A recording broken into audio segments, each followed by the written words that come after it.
वालेकुम दोस्तों, तुम देखते पे लुडन पंजाब टीवी ते मैं मेज़बान मोहम्मद अहमद। सब तो पहले जनाब अपने चैनल लुडन पंजाब ਨੂੰ करना सबसक्राइब, बैल आइकॉन करना प्रेस तक मेरी आने वाली अच्छी और बेहतरीन वीडियो जनाब मेरे वीर वेखन। सब तो पहले जनाब वीरां वास्ते दूजन वैल लैके आए हैं और माशाअल्लाह चोलस्तानी दे विच जनाब क्रास है और थन बहाना मेरे वीरां ने देखना है। हर चीज़ की जनाब तसल्ली करनी, दुधां दे जनाब रिकॉर्ड बड़े सुनने असी माशाअल्लाह।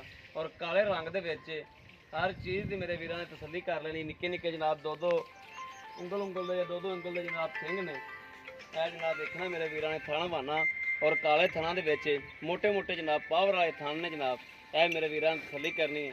हाल तक कोई 2-4 दिहाड़े कढ़ दिए, 8 दिहाड़े या 4 दिहाड़े या 5 दिहाड़े हाल तक कढ़ दिए मेरे वीरां ने तसल्ली कर लेनी। और मुल्लों भी अल्लाह के हुक्म नाल बड़ी मुनासिब होगी इंशाअल्लाह। और जनाब कोई 15-16 लीटर जनाब दुध कर दसते ने पहले सुबह करती रही है।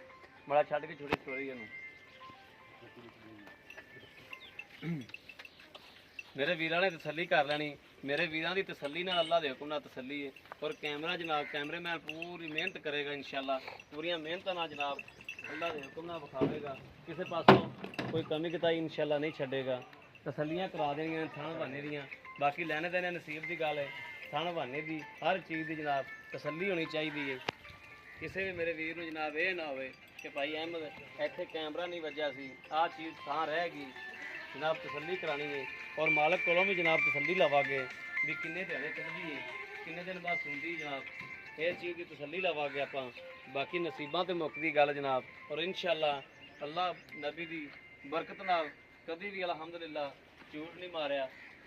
जो गल होवे हकीकत बयान करी दी और हकीकत दसी दी है जनाब। मेरे वीरां तसल्ली कर लैनी हर चीज़ की, एक एक चीज़ की। मोटा मोटा थाने जनाब मेरे वीरां दे सामने हर चीज़।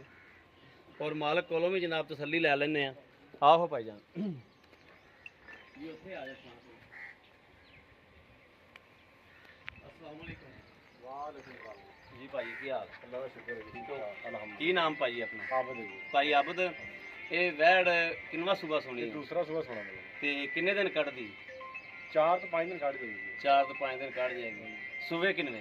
दूसरा सुबह 4-5 दिन कढ़ दी, ठीक हो गया। दुध का की इन्हें सूरत हाल रहा पहले सुबह का? पिछले सुबह जी कि 15 तो 16 लीटर तो बच्चे समैच चले जाएंगे। बच्चे समैच यानी 15-16 लीटर सारा होंदा रहा। बच्चे यानी कि छड़ के 14 किलो ला लो, 13 किलो ला लो, इन्ना ला लो, ठीक हो गया। अच्छा इंदा हुण वैसे सील साउक पिछे पिछे रौला तो कोई रौला नहीं जी, कोई गल तसल्ली हर चीज़ हर काम दी। ते इंदा की लै लेना जेडे मुनासिब जे पैसे? मुल ते दा करना 2 लाख की है जी। हाँ लेकिन आप मुनासिब 1,70,000 रुपये दांगे।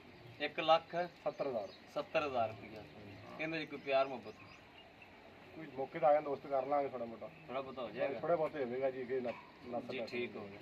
मेरे वीरां ने जनाब फिर के भी कैमरा मार के तसल्ली करा दो जनाब। मेरे वीरां तसल्ली करनी वैड़ दी और हर चीज़ की।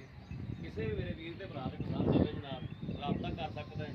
0307 00 15 881 यो ही व्हाट्सएप नंबर है, यो ही रबता नंबर है। बाकी उम्मीद करा कि साड़ी अज की वीडियो मेरे वीरां पसंद आएगी। पसंद आए कमेंट लाइक शेयर आदे वीर को जरूर कर देना ताकि तुहाडा वीर तुहाडे वास्ते बाहर फिर के अच्छे तो अच्छा जानवर लैके जनाब हाजिर होंदा रहे। बाकी इस वीडियो तो आदे वीर नूं देनी इजाजत। अल्लाह निगहबान। पाकिस्तान जिंदाबाद।